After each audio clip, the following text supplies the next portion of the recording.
Hey, so let's talk about pre-modern Morisco magic. So in pre-modern Iberia, Moriscos were mostly crypto-Muslims who converted to Christianity, yet many of them still secretly practice Islam. This wasn't always the case, as the term Morisco is very broad, and it can include someone who recently converted to their great-great-grandson who has only ever known Christianity. Oftentimes, what Moriscos would do is they would practice certain habits that connected them back to their roots. So many things were kind of hidden, clandestine, and secret, whether it be cooking with olive oil instead of lard or other habits. And one of them included magic. So this is not to say that Christians or other religious groups didn't practice magic or were not interested in it, but rather that Morisco magic in particular was very close-knit and kept very secret. It was very esoteric, and as many other magical practices in the peninsula, it was anchored in monotheism and the power of a creator or god. So it wasn't necessarily seen as something that was deviating from the religious practices. In a way, many Moriscos who practiced magic were connecting back to their original religious beliefs. So most of these magical practices were designed to solve everyday problems, whether that be toothaches, sleepless babies, loveless marriages, taming or provoking adulterous behaviors, travel protection, making someone invisible, avoiding death, and so much more. So there are many surviving folios and manuscripts that deal with Morisco magic, but most of them are unedited. One of the ones I want to talk about today is the largest, and there is a Spanish edition available from the 90s. And so this text is called the Libro de dichos maravillosos, or the Book of Marvelous Sayings. It was found in the 19th century among many other Aljamiado texts in Almorici de la Sierra in Zaragoza, within the infrastructure of a house. So what it contains is this large volume that is written in Aljamiado. So Aljamiado, for the most part, is phonetic Spanish written in Arabic script, and also has a fair chunk of just pure Arabic. And along that, there's multiple instances of code switching between Spanish, Arabic, Hebrew, Latin, and other languages. This manuscript itself is around 600 folios and has three main sections. So one on sayings, one on fortunes or lots, and one on talismans. So it's a compilation of many earlier sources and different spells. And the idea was to preserve what the Moriscos thought was most important. It's written for the most part in two hands, but there are some passages that suggest that up to 6 people were working together to create it. So there's no pattern to its code switching. So oftentimes there'll be Quranic phrases and those will appear in Arabic, but not always. Sometimes there will be Quranic phrases that are in Spanish. So it's not that simple to say that, okay, all the Arabic passages deal with Islam and all the Spanish ones don't, because there are moments where Spanish is also used to make direct references to Islamic practices. So one of my favorite spells to talk about in this collection is like nearish the beginning, not even 100 folios in, I think it's around folio 59, there's a short love spell. And I love talking about this one because it showcases this code switching in a really cool way. So the idea with this spell is that you take an apple and you write certain sigils or seals on it, and then you give it to someone to eat. And if they eat it, they'll fall in love with you. But the way that they talk about these seals or sigils is through a made-up word that combines Arabic and Spanish. So hawatim is the Arabic term for seals or sigils, already plural, right? And then what they do is they add an S to the end, so ES. So the way that you make Spanish plural, make any word in Spanish plural. So it says, like, you will take these hawatimes and you will draw them on the apple and give them to whom you want. And it's this like fun little combination of Arabic and Spanish to create this like mixed word, showcasing that at least the Morisco who was doing this folio was kind of rusty with Arabic, like knew enough that hawatim was like, oh yeah, that's the seal or symbols or sigils that I need to use, but forgot that was already pluralized. And then instead of using the Arabic form of pluralization or remembering that it was already plural, it added on the Spanish plural. So that's cool. There's also this other moment where we can see that the compilers weren't necessarily completely knowledgeable on different magical theories. So there's this moment where they do an astrological error. So they're talking about the different zodiac signs and talks about Gemini. And so in Arabic, Gemini is al-Jawza, right? And that means Gemini. And then Jawza means nut. So in this passage in Spanish, instead of saying Gemini, it says nut, because it misunderstood. Like the two terms look very, very similar. So it's a very understandable mistake to make as a language learner. I could imagine myself making that mistake very easily. But for someone who is knowledgeable in magic, you'd think they would know through the context of what they were copying down that they're talking about zodiac signs and perhaps not nuts that you eat. But it's interesting to see that like showcased mix of knowledge, right?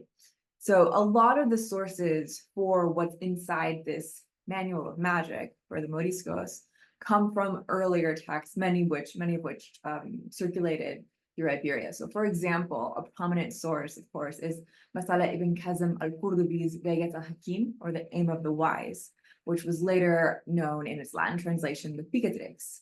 And another source is also the now lost Arabic original of Al-Kindi's now only surviving Latin translation, De Radis on Rays.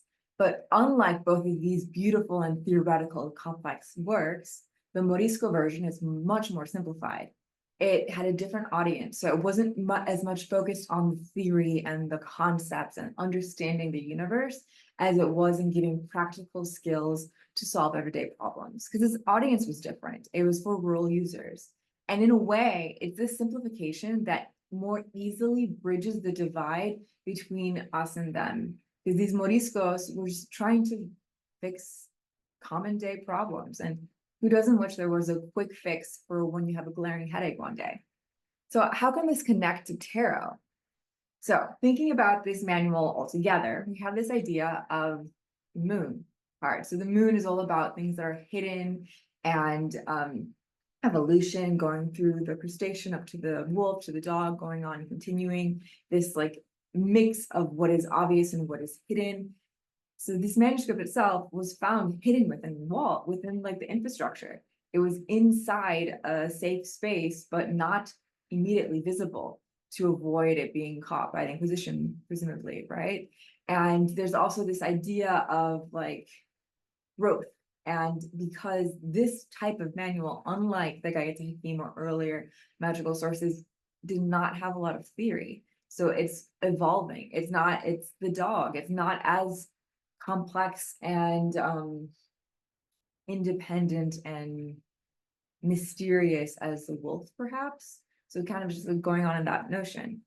Another tarot card that makes me think about this work as a whole is the Judgment card. So the whole idea with the compilation is that you're deciding what does and does not fit, what works, what doesn't. There are some moments in this manual that we see different themes repeated. So obviously there's a lot of love spells, as there are in most pre-modern magical manuals, but it also has like different types of like physical ailments, helping with other day concerns, and the fact that they removed so much of the theory. So there is this type of judgment of trying to purge and listen to the purpose. So the purpose of this, the trumpeting call for this manual was not to produce a very knowledgeable esoteric scholar who knew how to manipulate the universe, but rather to just help this marginalized group fix everyday problems. So there's this kind of judgment call here. And lastly, there's also the notion of the fool. So there's, again, bringing back on this idea of leaving the theory behind and just caring about what works. You don't need to necessarily know that how things happen, just need to trust that they will. You need to take that leap of faith. And so the Moriscos were just compiling a bunch of things from different sources, from Islamic sources, from Jewish sources, Christian sources, all mixed in together, because they themselves were this hybrid identity. So they were able to just pick and choose things that worked. They didn't care where it came from or how it functioned or why it functioned, just that it functioned. And that's a little bit the energy that comes with the Fool, this notion of just taking a leap and trusting that you'll figure it out as you go, and that you will be okay. And you don't necessarily need to know how it is you're going to land from jumping off this cliff. So I also want to talk about, so the middle section of this manual, the second book, is called the Libro de Suertes, or the Book of Fortunes or Lots. So essentially, it's from a practice that's found in other different Aljamiado Morisco texts that are kind of either found in other manuscripts or just kind of loose in loose folios. And there's 4 surviving ones right now. And essentially, what you had to do is you would take like a stick, a rectangle type stick or die. You created 4 sides, and you put 1, 2, 3, 4 on it. And you can do this in multiple ways, either by using letters, the numbers, or the symbols for the numbers, or even the different signs, so fire, water, air, and earth. And then you roll this 4-sided die 3 times while asking a yes or no question. And then you will consult the manual and you will find your answer. And in the version that's in this text, it's one of the ones that's a bit more religious in its context. There's another one that it says, oh, like what you're asking for is like someone who wants to move a mountain, impossible. And they kind of tells a story, like a fable. So it's more like wisdom literature. And then there's the other tradition, which is the one that's in this manual, that's more, okay, so this reminds us of the story of X in the Quran, and the moral here is this. So yeah, what you're asking for is going to work, so good for you. Or no, maybe that's not the best path for you. And the reason that I'm bringing this up is that in a way, it kind of brings up the 4 suits of tarot, right? Because it's talking about the 4 elements in a way, the 1, 2, 3, 4, and this notion of like how you can get answers by consulting 4 possible possibilities and then pulling 3. So oftentimes when we do a tarot reading, the most simplest is 1 card, and then the next, 2, but then oftentimes you'll see a representation of 3, like past, present, future, the situation, problem, outcome, this combination of 3 out of 4. So I don't know, there's something there. Of course, this manual has nothing on cartomancy, so it's not actually connected to tarot, but there are some cool conceptual connections that we can make that I just wanted to bring up with you. So to continue with that, a lot of the cards as well kind of deal with the general protection and facing one's fear. So tarot can help us with that. It helps us face our fears in a way. So I want to talk about the closing line of this magical manual. And I'm sure I'm going to make more videos about Morisco magic. So if this interests you, just stay tuned for more, because this is one of my favorite topics. But the closing line in particular makes me think of 2 other tarot cards, the Empress and the Magician, and I'll explain. So first, I just want to read you how it closes. So I'm going to read it in an English translation that I did. So it says, it has been retold by sages that a person who goes about without a talisman on their person is like a house without a door. Anyone who wants can enter. That is what people without talismans are like for devils. So it speaks about this need of protecting oneself, of not letting yourself be vulnerable to intruders. And protection can come in all forms and many sizes. And that can range from like literally carrying talismans with you, performing rituals, or actually locking your door so that someone can't physically enter your space. So what I want to do is I want to close this video with a brief little pre-modern tarot correspondence and kind of thinking about this notion of protective magic and why Moriscos or anyone might be attracted to having a type of protection in this way, and what tarot can tell us about it. So if we pull on the 19th century occult theory that was used with a lot of tarot, right, coming out of the Golden Dawn, there are correspondences with the major arcana to the Hebrew alphabet. So among them, the Empress is connected to the letter Dalet, meaning door, and the Magician is connected to the letter Bet, meaning house. And again, like there's this linguistic combination of things which I find fascinating, which you do see in this Aljamiado Morisco manual. So anyway, back to these 2 cards and their equivalents with the Arabic alphabet and their notions. So what comes to mind when we're thinking about this closing warning is that magic is something that gives us tools to harness elements and manifest certain outcomes, and helping us realize the innate beauty in nature.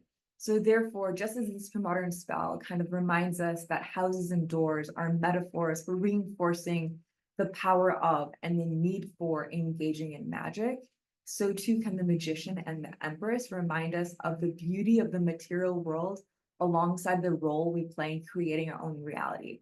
The magician has all elements at his disposal. He can manifest whatever he wants, and the empress is the ruler of the material world, giving birth to whatever endeavor that we choose to manifest and do it well and have this connection. And there's this notion of houses and doors and how they connect. The notion that you have a house, and if it's not protected by a door, then anyone can enter. So by putting these two cards together, we can be protected and regain our own agency. So maybe that's the ultimate message, if we want to take a message connected to the tarot and what this Morisco manual was telling us, is that whatever you do, you just have to be careful and stay protected and trust that you can find the answer within yourself, and that sometimes it's okay if you don't know the theory behind something, as long as it works and it's something that you want, then it's worth protecting. So thank you for your time and stay tuned for more.